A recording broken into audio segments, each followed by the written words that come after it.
Who will the Seattle Seahawks be selecting at 5th overall? Nobody has a damn clue with less than 2 weeks until the draft, but Rob Rang and I are going to be diving into all the options at John Schneider's disposal here on our Mock Draft Monday edition of Locked On Seahawks. You are Locked On Seahawks, your daily Seattle Seahawks podcast. Part of the Locked On Podcast Network, your team every day.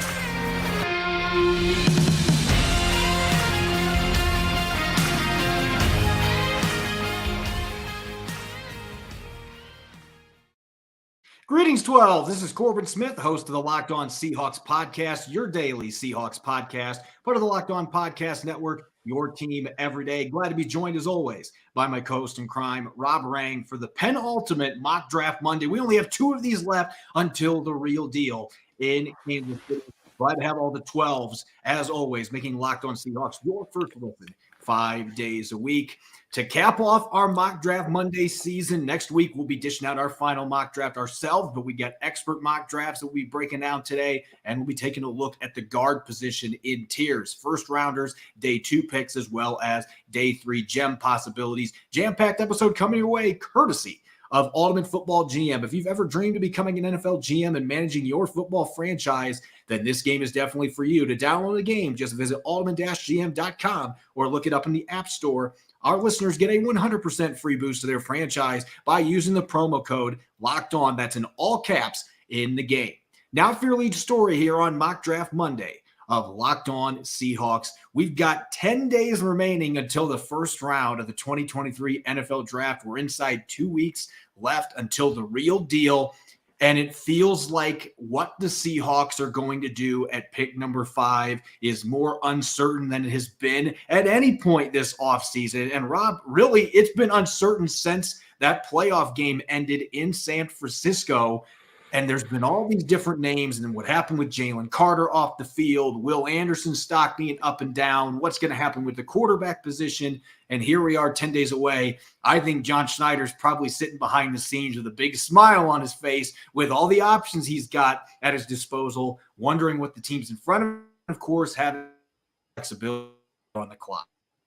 Yeah, exactly. And it's not only the fact that the Seahawks obviously have to wait and see what the 4 teams selecting ahead of them are going to do, but they have the comfort in knowing that they have the 20th overall selection. They've got 5 picks among the top 83, and they've got 10 selections overall. So, almost regardless of what happens in front of them, Corbin, Seattle is able to pivot in this draft. And I think that just gives John Schneider and Pete Carroll a different degree of flexibility in this draft than they've had really in just about any draft that they've had the entire time, because of the fact, of course, that they have a quarterback that has been re-signed that is coming off of a spectacular season, and yet Seattle still is in position to be able to address the need for youth at that position at number 5 overall as well. So that to me is the most fascinating thing here, and why I'm excited that we're going to kind of diving into this topic right here is what you mentioned a moment ago is the fact that it does feel like Seattle's selections at number 5 are at their possibilities have even expanded here in the last few days. And a big part of that is because there's an awful lot of buzz, and some of it is because of Lance Zierlein from NFL.com, and very much based in Houston, has his own radio show there as well. And he's got his ear to the Houston Texans situation. The Houston Texans at number 2 for so long has just been presumed that they were going to be taking a quarterback, but there is a great deal of buzz that they might be going with a defensive player there. If they were to take, say, a Will Anderson, which would make an awful lot of sense to me. Ryan's the head coach there now, previous Alabama, player, absolute superstar there. Obviously is going to pay a lot of attention to a player like Will Anderson. It would make sense for them to go with that route. And then you have the Arizona Cardinals at number 3 overall. There's been a lot of talk that they're not going to, of course, going to be going for a quarterback. They might be going for a defensive lineman. So again, we're talking about a scenario where Seattle could have theoretically a quarterback like CJ Stroud from Ohio State potentially still on the board. Certainly a guy like Anthony Richardson or Will Levis. whether it be a defensive lineman, whether it be a quarterback available to Seattle at number 5. As you said, I think that John Schneider is just kind of sitting back and just thinking, hey, the world is my oyster in a lot of ways. We have a great deal of flexibility.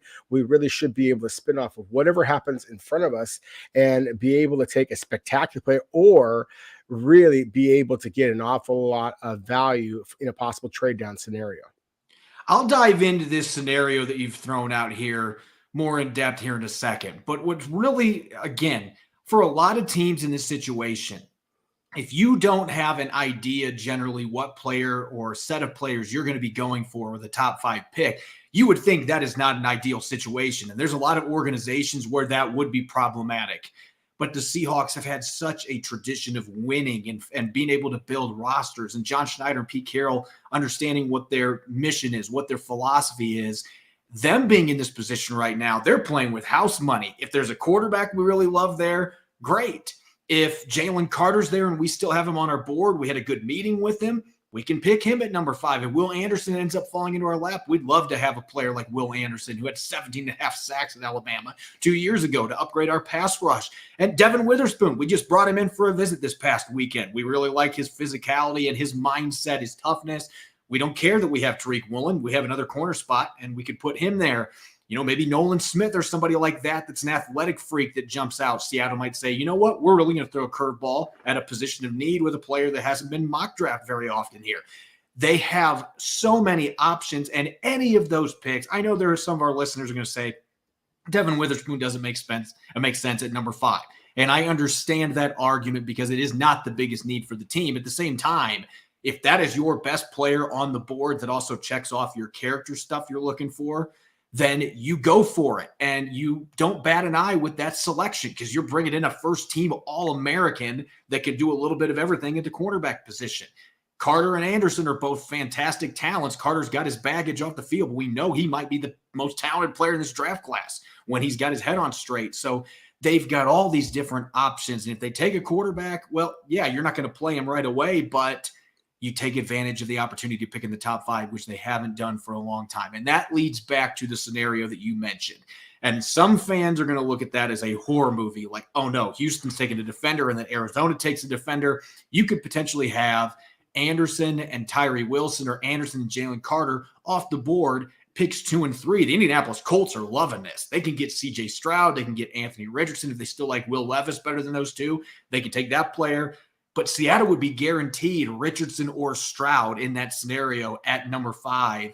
And so at worst, John Schneider could start a bidding war at pick number 5. You could get a king's ransom for teams wanting a quarterback moving up for that pick. Or you could say, you know what? I really like CJ Stroud, or I really like Anthony Richardson. We're just going to stay here and take our quarterback. John Schneider, being the guy that he is, loving moving up and down the board, he has just got to be chomping at the bit for this first round, with the possibility that Houston could do that, because that makes the world his oyster if all those quarterbacks are there. Either he can pick one or he can mortgage it off.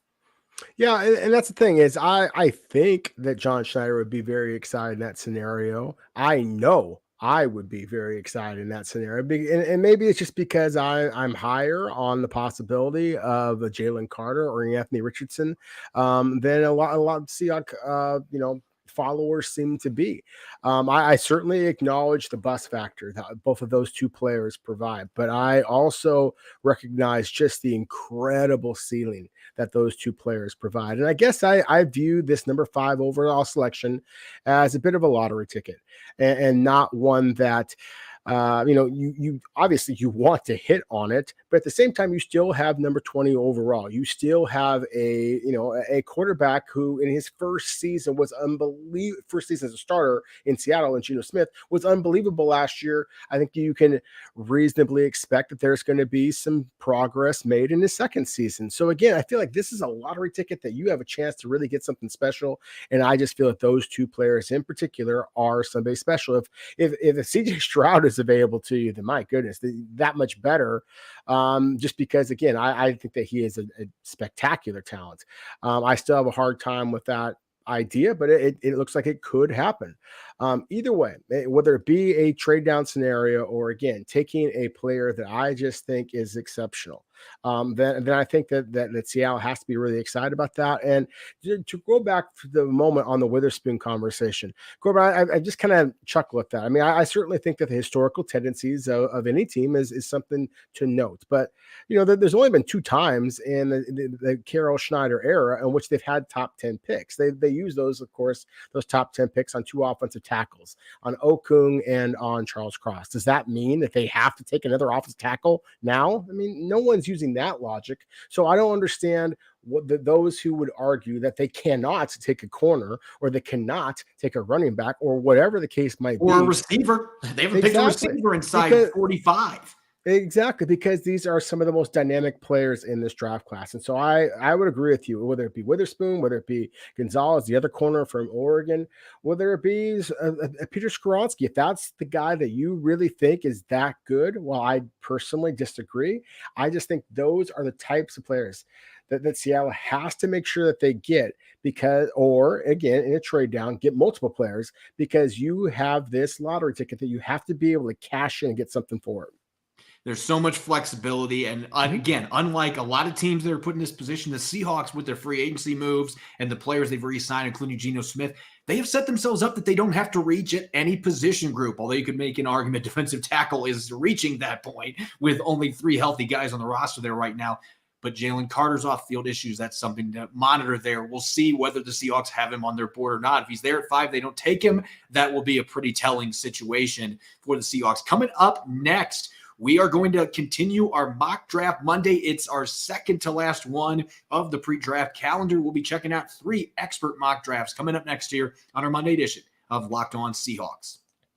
This episode is brought to you by Ultimate Football GM. If you listen to our podcast regularly, you know how much I love the mobile game Ultimate Football GM. And if you've ever dreamed of becoming an NFL general manager and managing your own franchise, your dream can come true. This game is definitely for you. Manage every strategic aspect of your team, play through the season, and lead your team to glory. You're responsible for hiring the right coaches and coordinators, trading players, making draft picks, navigating your franchise through free agency and the draft, and all the ups and downs of the season. All of this is in a challenging and realistic game world. If you want to give John Schneider a run for his money, running your own team, and certainly do a better job than I've done with the Honolulu Sharks, this is the way to go. Ultimate Football GM is completely free and playable offline. Play on the go as you want and when you want to. It's a blast, and our listeners should join in on the fun in their own league. Locked On Seahawks listeners get a 100% free boost to their franchise using the promo code Locked On. That's in all caps in the game store. That's Locked On in all caps. So make sure to check it out today. You can download the game at ultimate-gm.com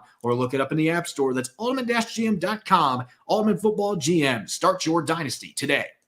You're listening to Mock Draft Monday here on the Locked On Seahawks podcast. I'm your host, Corbin Smith. Glad as always to be joined by my co-host in crime, Rob Rang. And a special thanks to all the 12s out there, as always, for making Locked On Seahawks your first listen 5 days a week. For our everydayers, coming up on tomorrow's episode, we will be bringing back Throwback Tuesday and debating our 5 best value picks of the John Schneider era. And we'll be continuing our draft preview going on the defensive side of the football with edge defenders, defensive ends, and outside linebackers. It'll be a jam-packed episode. Make sure to check out, we got a brand new NFL draft newsletter here at Locked On. Luke Inman's doing a fantastic job putting that together. Check out that free resource at lockedonpodcast.com/newsletters to sign up for your free NFL draft newsletter. All right, Rob, it's the penultimate mock draft Monday episode. We only have 2 more of these left, so let's make it count. This is our last chance to see who the experts think will be going to the Seattle Seahawks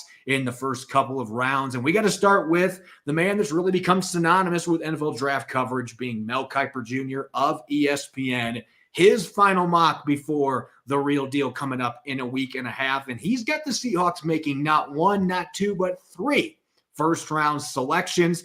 Jalen Carter, no surprise there at number 5. That seems to still be the consensus selection at number 5 overall, and it makes sense because of the position and the talent that he brings to the table.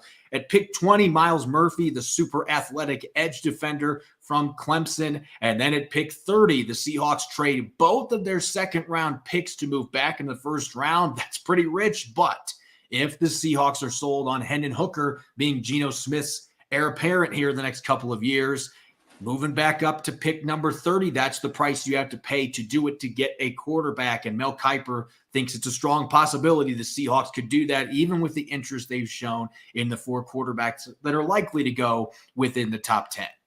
Well, I think that there is a possibility of this exact scenario that the Kiper has portrayed here, and it's interesting because there's been a lot of times that Mel Kiper Jr. and I have disagreed pretty strongly when it comes to Seattle and the drafts. I mean, that was one of the ways that, I kind of developed a little bit of a name for myself all those years ago, is because Kiper was among those people who blasted Seattle and they selected Lofa Tatupu all those years ago. And I really thought that he was going to wind up being a heck of a football player. And obviously he was that for Seattle. So it's pretty unusual for me to basically champion Mel Kiper's selections here, but that's exactly what I'm going to do. I think that there's absolutely a possibility that each of these selections winds up coming true for the Seahawks. Jalen Carter, as we talked about many, many times, terrific football player. I think that Seattle is, again, a little bit more uniquely positioned to take a player like him because of Pete Carroll and what he can do as far as just being a mentor in that situation. Miles Murphy's a good football player that the people are starting to sleep on for whatever reason. I mean, he can just do a little bit of everything,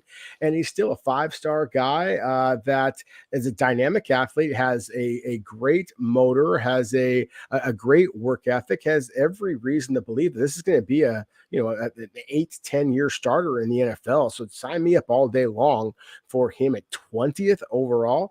And then again, with Hendon Hooker, you mentioned the fact that, of course, the Seahawks have been focusing so much on the quarterbacks, throughout this entire process. I mean, Hendon Hooker is the most accurate of them from a statistical perspective.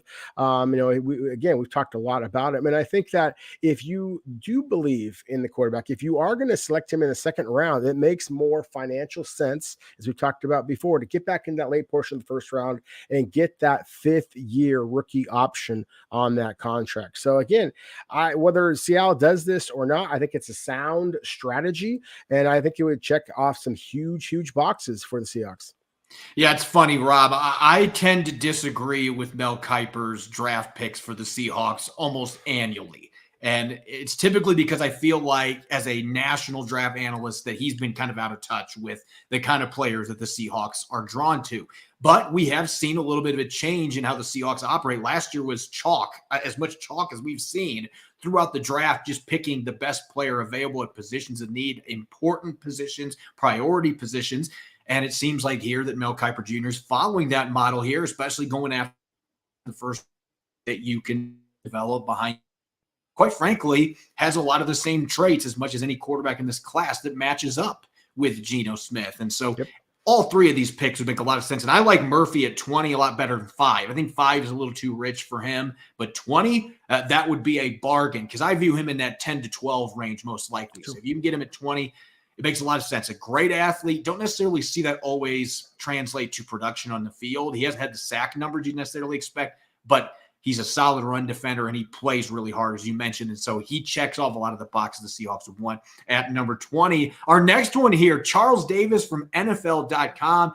No first rounder in this particular mock, but this is an interesting one. Tyree Wilson has been mocked to the Seahawks a lot, maybe the second most frequent behind Jalen Carter through this entire process, because he's expected to go off the board here around pick number 5. And then at 20, a player, I don't know that we have even mentioned him on this podcast to this point, but we need to talk about him, and that's Deonte Banks, the cornerback out of Maryland. And I remember watching the Maryland-Ohio State game. Marvin Harrison Jr. still put up some pretty darn good numbers because he does it to everybody. But Deonte Banks had 2 pass breakups in coverage against Harrison, who I believe will be a top 3 draft pick in the 2024 draft. He's that good. I don't know if he's going to be quite his dad, but he's a very good football player. And Banks, another guy that can run in the 4.3s, low 4.4s, an explosive athlete, gave up less than a 50% completion rate last year. So he's not a name we have talked about, but 20 might be that sweet spot to pick your second corner. And Banks is a player right now that it's looking very likely that he's going to go in that back third of the first round.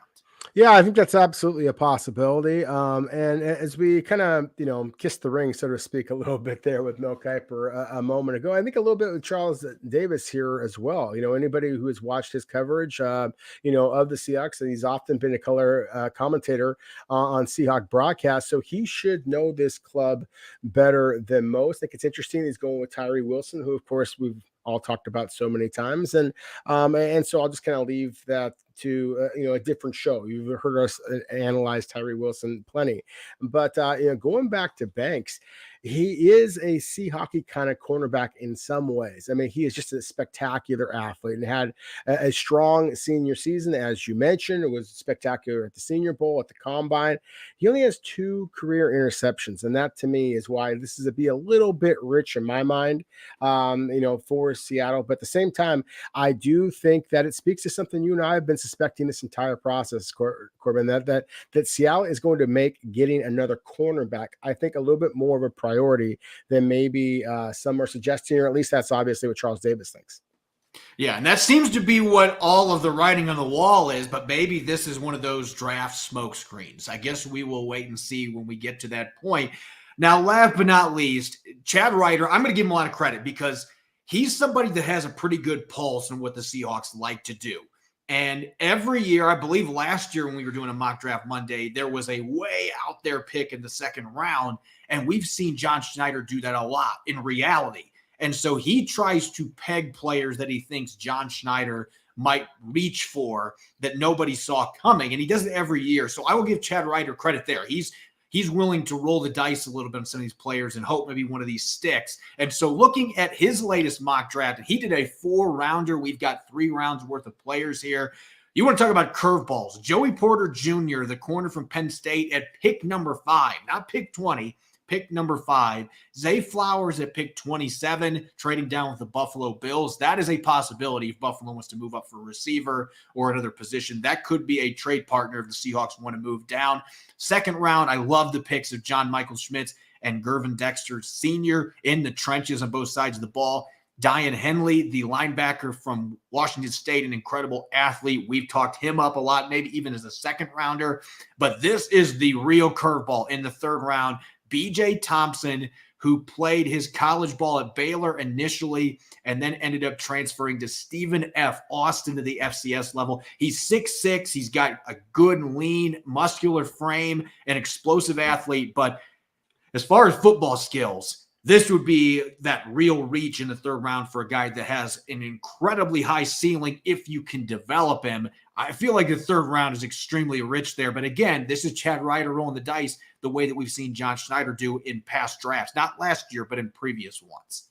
Yeah, I don't think that B.J. Thompson was invited to the Combine this year, Corbin. So He wasn't. No. Yeah, that's why I think that Chad is basically trying to do here is he's, I think, trying to call his shot, and that he is expecting Thompson to be one of the very first Combine snubs to get selected. And as you said, he knows John Schneider, and they're both Wisconsin guys. They go way back to Green Bay Packer days. I, of course, worked with Chad for a long, long time, consider him a good friend to this day. And he is connected with Schneider, the Seahawks, and many other teams. He is the one who provides the biographical information for all of the scouting reports that are on NFL.com. Yeah. Lance Zierlein does the breakdown of the player's strengths and weaknesses, and Chad does the background. So in this case with B.J. Thompson, as you mentioned, Stephen F. Austin had previously been at Baylor, and just a bendy athlete. I mean, absolutely unbelievable pro day work ethic he had here recently, running in the 4.6s, had a 37.5-inch vertical, really showed his change of direction. It's an edge rusher with a great deal of upside. Seattle loves those kind of guys. They need some of those types of players. So to me, as you said, I think this is a bit rich, but at the same time, I wouldn't be surprised at all if B.J. Thompson winds up sneaking his way into the middle portion of the first round, perhaps even as a top 100 selection.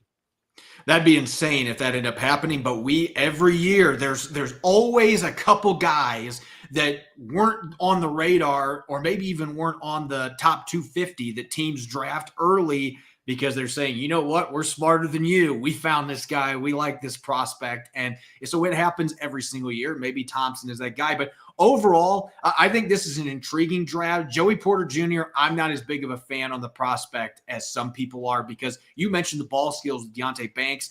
I at least have seen more pass breakups from him. I don't see all of that from Joey Porter Jr. Now, he's got the size. He's got incredible length. You know, Pete Carroll gets excited about that with his outside cornerback, and he's a really good athlete. NFL pedigree. His father played in the NFL for a long time. So there's a lot of reasons to like him. I just think 5 is a little bit rich, but Flowers at 27, I love the 2 second-round picks. If you can get John Michael Schmitz at 37 and you're able to get a player like Dexter with your second-round pick, an athletic defensive tackle, that to me is going to check off a lot of boxes at a position, defensive tackle, where it's going to start falling off a cliff at about midway through the 3rd round. There's a big dip in talent at that position. So overall, a really interesting one. And again, credit to Chad Reuter for always thinking outside the box a little bit and trying to pretend that he's John Schneider. And sometimes it has panned out in these mock drafts.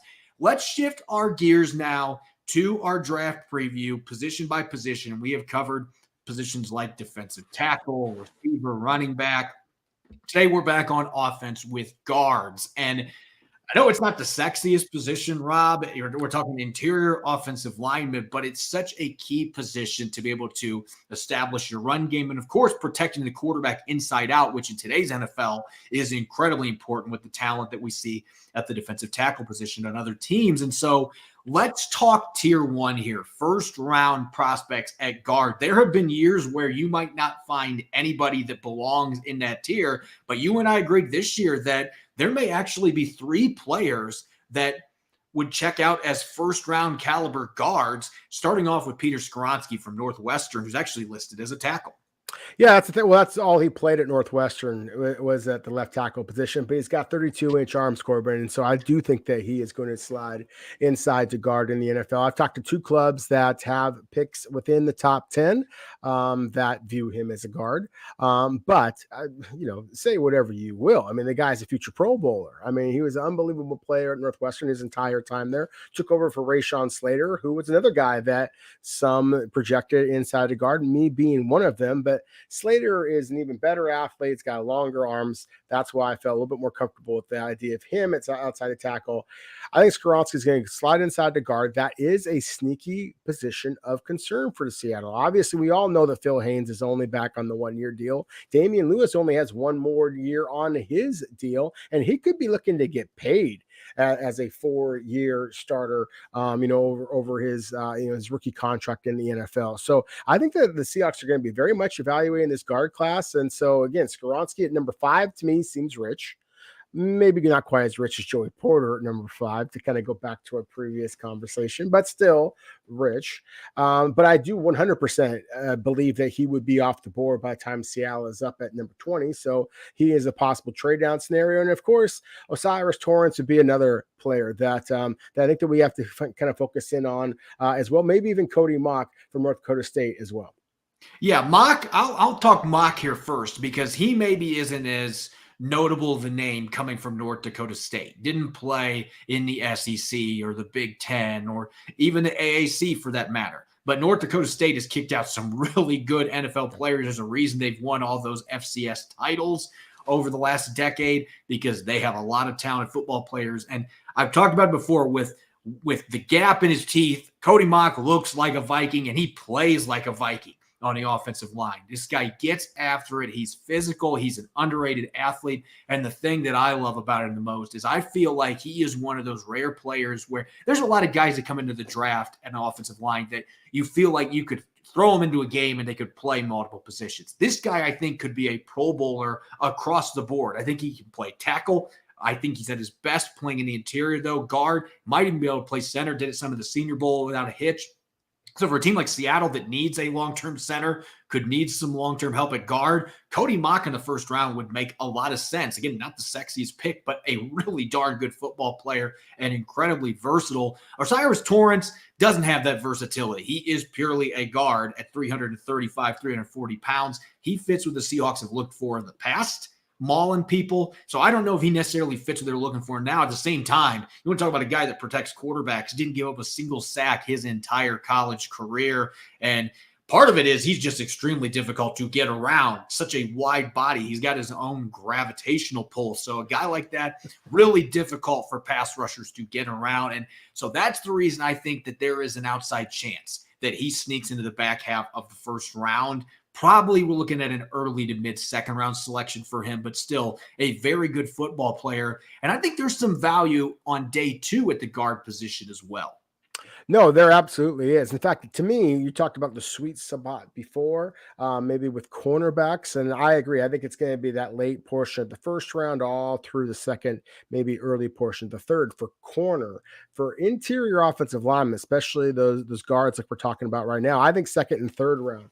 And my absolute favorite of this group for Seattle specifically is Steve Avila from TCU. You mentioned before with Cody Mock from North Dakota State, the positional versatility. Avila did everything at TCU. I mean, he started at literally 4 of the 5 offensive line positions. The only one he didn't start, Corbin, was left tackle, and that's where he played his entire high school career. So again, this is a very versatile player. He is 6'3", he's 325 pounds. It's like he's all shoulders. I mean, he is just built like a square, built like a chest freezer.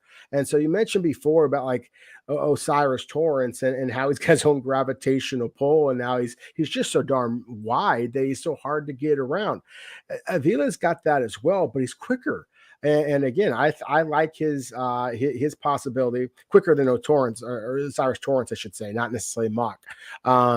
But to me, they're similar type of players. And with Avila, I just like the level of competition that he faced throughout his career that much more. I think he's that much more of a plug and play guy. And so to me, he is a guy that I have been trying to put in basically in every Seattle mock somewhere here on day 2, because I think that he screams Seahawks. Something that our listeners are going to notice that I am emphasizing in this segment.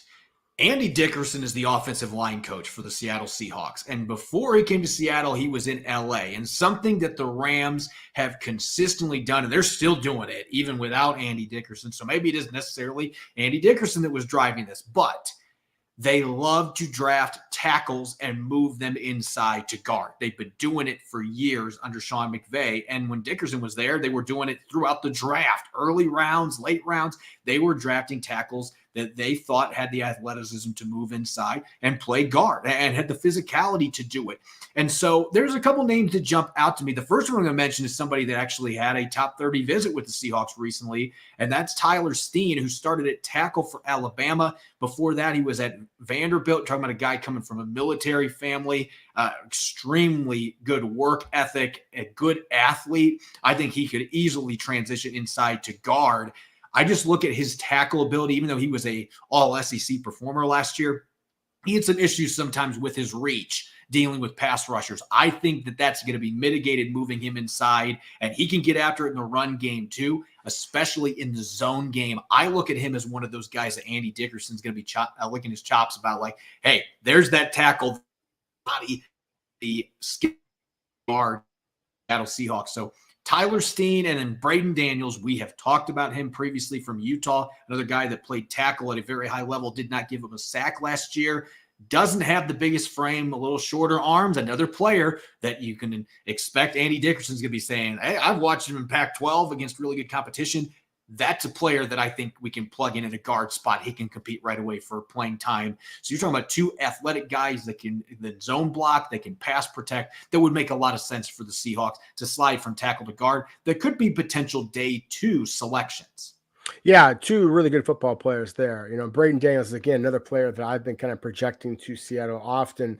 I'm going to mention a player that I think is going to continue to rise up the charts, because he's one of those guys, Corbin, that it's kind of funny. You know, as you get a little bit closer to the draft, I think that sometimes people can get hot with, you know, risers and fallers. And I think that sometimes gets overplayed.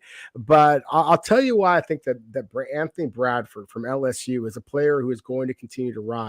And that is because when you watch him on tape, 6'5", 330 pounds, this is a guy who can absolutely maul people. He sounds like that old school Seahawk blocker, Mike Solari, kind of just move people at the line of scrimmage. And then he goes to the combine and he runs a 1.66 10-yard split, which is receiver-like. And it's like, whoa, what the heck just happened here? And you see flashes. You start watching the tape, and you see flashes where he does, when he's asked to jump up to the second level, where he does show flashes of that type of explosive athletic ability. There's so many different things that teams take into consideration when it comes to evaluating these prospects, but explosive size and speed combinations is guaranteed to really be a rocket booster for a prospect's grade as the draft approaches. And so to me, Bradford is a guy that I personally gave a fourth round grade. I thought that he should be available to teams in the fourth round. But now I think that he is likely to go on day 2. I think that he has the power that's certainly going to intrigue every NFL team out there, and also the athleticism that I think is going to be maybe intriguing to a team like Seattle as well. And so to me, he is one of those players that I have to mention here as a guy that I think people are sleeping on a little bit, that I think is going to wind up making a name for himself in the NFL. Real quick, let's talk day 3 prospects, because I will just say this up front. I don't think that this is a very deep guard class. I think when you get past the tier of players we just talked about, there's still some good guys on day 3, but I think it's going to be slim pickings. But there are 2 names that stand out. They're 2 totally different style players. McClendon Curtis from Chattanooga, a big-bodied tackle. He would fit in that mold of what Andy Dickerson's looking for, guys that maybe doesn't have the length or doesn't have the footwork or the athleticism to play tackle, but he could slide inside, play better in a phone booth, looked really good at the Senior Bowl, had a great all-star showcase game. Didn't test quite as well as maybe you would have liked to see. But again, he's going to be playing at guard. That's maybe not as big of an issue. And he's played well at tackle. So he's a guy that I could see middle of day 3 would make a lot of sense. Seattle has shown interest in Chattanooga offensive lineman Strange last year. That ended up going to the first round of the Patriots. They really liked him. So I could see the Seahawks liking Curtis for that reason, a really heady player as well. And then John Gaines from UCLA, a totally different style player. He looks more like that wrestling type that has been playing guard and center, put on a show at the combine, really good change of direction, testing times, scored well in the 40, had a quick 10-yard split as well. As you mentioned, that's arguably the most important thing when you're talking about speed with offensive linemen, those 10-yard splits, the explosiveness. I could see Gaines being a guy early on day 3 that could play guard, either guard position for you, and he might have a future as a center too. This is a guy that has played all over the line for UCLA, and he's done some really nice things against top-notch competition. So I think early on day 3 that Gaines is a player that is rising coming out of the combine that brings a lot of versatility that would fit what Seattle wants to do up front. It would, and you're going to go with a UCLA guy. So with Pete Carroll being a USC guy, then I'll be talking about a former Trojan, and it's funny. It feels like Andrew Voorhees has been at USC since about when Pete Carroll left. I mean, he played at USC. Get this, Corbin, for 6 seasons, 5 years as a starter. And he was the Morris Trophy Award winner as the best offensive lineman, in the Pac-12, as voted on by the league's defensive lineman. He's a terrific football player. He should be a top 100 selection long off the board, but tragically he tore his ACL during the combine testing, and that's why he is going to, again, sadly fall in the 5th or 6th round. And with these 10 selections that the Seahawks have, I really think that the Seahawks should be in position to kind of take advantage of some of these players that have a little bit of a discount to them at this point. And so Voorhees to me is one of the favorites that I just thought of once you mentioned a good player in Gaines from UCLA. Well, I just thought, hey, crosstown rival, and Voorhees is a really good one. When I think of day 3 offensive linemen, I think of guys who have to have a lot more development though than a guy like a Voorhees. Again, it's a 5-year starter, Morris Trophy Award winner. And City Sal from Eastern Michigan. He's a native Canadian. And of course, some of our listeners know I'm now very proudly scouting for the CFL and the BC Lions. And this is a player that, just basically wasn't really on the U.S. or the American college football radar from a recruiting standpoint. But he came to Eastern Michigan. He wound up being, again, like a 4-year starter for them. I think he's left with like 55 starts over his college career. I watched him at the combine, and I just see a guy who is just really densely put together, doesn't have any extra fat to him. I see power. I see quickness. I see a starting caliber player. To me, he is Phil Haynes all over again, a guy who joined the college football, again, a little bit behind the curveball or behind the 8 ball, so to speak, a little bit. But I think his best football is ahead of him. I think that he is going to be a starter someday down the line. I would be surprised if somebody just gambles on his upside in the 4th or 5th round, where a lot of people are kind of sleeping on him, saying he's 7th or is an undrafted free agent guy. I think that he's a 4th, 5th round kind of candidate that a lot of teams are probably pretty upset that I'm kind of mentioning here because they think that he might be a sleeper. Yeah, and the MAC conference, they kick out some really good NFL players. So this is not a situation we're talking about a guy that hasn't played any competition. I mean, the MACtion's got some studs that come into the league. So for your starter, 50-plus starts under his belt, put on a show at the combine. He was one of my biggest winners at the combine, and I didn't even know who he was. Went back and watched some film. I'm like, this guy's not just athletic. He's actually a pretty physical football player. So I could see him going earlier on day 3 than people anticipate. I would be surprised if he's not drafted with what he did in Indianapolis. As always, you can follow me on Twitter, Corbin Smith NFL. You can follow Rob at Rob Rang. Subscribe and follow Locked On Seahawks on YouTube and all other major podcast platforms for free to ensure you don't miss a single episode. Coming up tomorrow, we're bringing back Throwback Tuesday. Rob and I are going to discuss and debate the 5 best value picks under John Schneider since 2010, and we'll continue our draft preview back on the defensive side of the ball with edge defenders, outside linebackers, and defensive ends. You won't want to miss it. Thanks for listening in. Go Hawks.